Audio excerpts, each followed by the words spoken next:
Hello guys. सर्दियों में बाजरे की रोटी तो हम सभी खाते हैं। आज देखते हैं कि बाजरे का चूरमा कैसे बनाते हैं।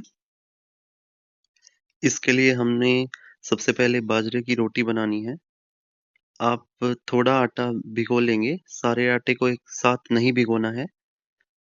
और इस तरह से एक लोई उठा लेंगे और फिर इसको इस तरह से हाथों की मदद से गोल बना लेंगे। और किनारों को हम अपनी उंगलियों और अंगूठे की मदद से पतला कर देंगे और फिर हाथों पे इसको थेपड़ के रोटी को बड़ा कर लेंगे कुछ इस तरह से। और अब इसको तवे पे रख देंगे। साथियों, बाजरा एक मिलेट है जिसे हमें ज़रूर खाना चाहिए। ये गेहूं से बढ़िया रहता है और सर्दियों में हम इसका इस्तेमाल कर सकते हैं अपने खाने में। दोनों तरफ से तवे पे सेकने के बाद अब इस रोटी को हम सीधा चूल्हे की आंच पे सेकेंगे। इससे ये अच्छी तरह जल्दी पक जाती है। इस तरह से आप सेक सकते हैं।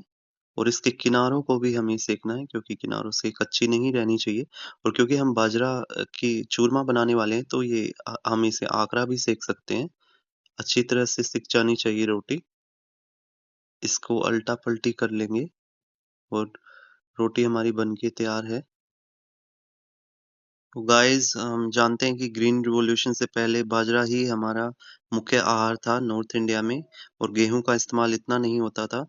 तो पहले के लोग स्वस्थ रहते हैं। आजकल बहुत बीमारियां चली हुई हैं।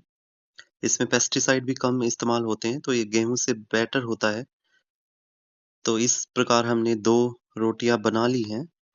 सो गाइस, जैसा कि आप देख पा रहे हैं बाजरे में घी का इस्तेमाल बहुत ज़्यादा होता है और आज हम चूरमा बना रहे हैं तो इसमें और भी ज़्यादा घी डलेगा। और घी के इस्तेमाल में मेरी मम्मी तो कंजूसी बिल्कुल भी नहीं करती। वो ज़रूरत से ज़्यादा ही डालती हैं। मीठे के लिए हमने इस्तेमाल की है शक्कर। आप चाहें तो गुड़ का भी इस्तेमाल कर सकते हैं। हमारी रोटी गर्म होनी चाहिए, नहीं तो गुड़ पिघलेगा नहीं। तो अब हम शुरू करेंगे रोटियों को चूरना। और देखिए मेरी मम्मी किस तरह एक ही हाथ से इसे चूर रही हैं। आप चाहे तो दोनों हाथों का भी इस्तेमाल कर सकते हैं।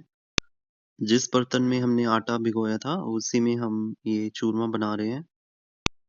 तो इस तरह आप इसको चूर लेंगे अच्छी तरह से। इसमें थोड़ा टाइम लगता है क्योंकि बाजरा की रोटी थोड़ी सख्त बनती है गेहूं के मुकाबले। रोटी, घी और शक्कर को हमें अच्छी तरह से मिलाना है आपस में। इसमें थोड़ा समय लगेगा। गाइस, बाजरा क्यों बेहतर होता है गेहूं से, मैं ये आपको बता रहा था।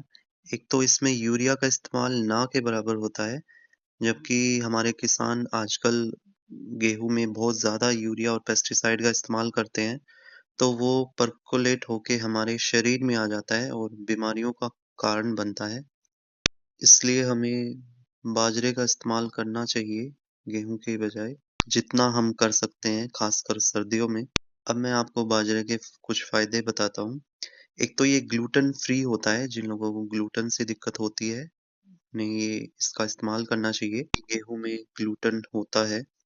बाजरा फाइबर्स में से भरपूर होता है। इसमें 11 से 12% फाइबर्स होते हैं जो हमारे डाइजेशन में भी हेल्प करते हैं। तीसरा, ये बाजरा जो है प्लांट बेस्ड प्रोटीन का एक सोर्स है। चौथा, बाजरा हमारे बॉडी में कोलेस्ट्रॉल के लेवल को कम करता है। जिन लोगों को कोलेस्ट्रॉल की दिक्कत है उन्हें बाजरे की रोटी खानी चाहिए, जिससे हमारे हार्ट हेल्थ को मदद मिलती है। यानी कि दिल के मरीजों के लिए बाजरे का सेवन अच्छा होता है। पांचवा, ये हमारे ब्लड शुगर लेवल को कंट्रोल करता है और रेगुलेट करता है। छठ, बाजरा मिनरल से भरपूर होता है। इसमें आयरन, मैग्नीशियम और पोटेशियम होता है। इसकी मात्रा गेहूं में न के बराबर होती है, जबकि बाजरे में ये मिनरल्स पाए जाते हैं। इसलिए हमें इसका इस्तेमाल करना चाहिए।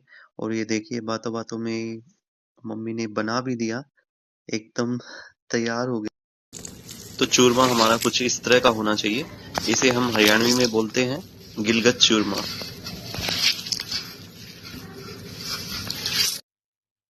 तो गाइस, आपको ये चूरमा कैसा लगा हमें बताइएगा और अगर आप भी अपनी माँ से प्यार करते हैं तो हमारे चैनल को ज़रूर सब्सक्राइब कीजिए। धन्यवाद।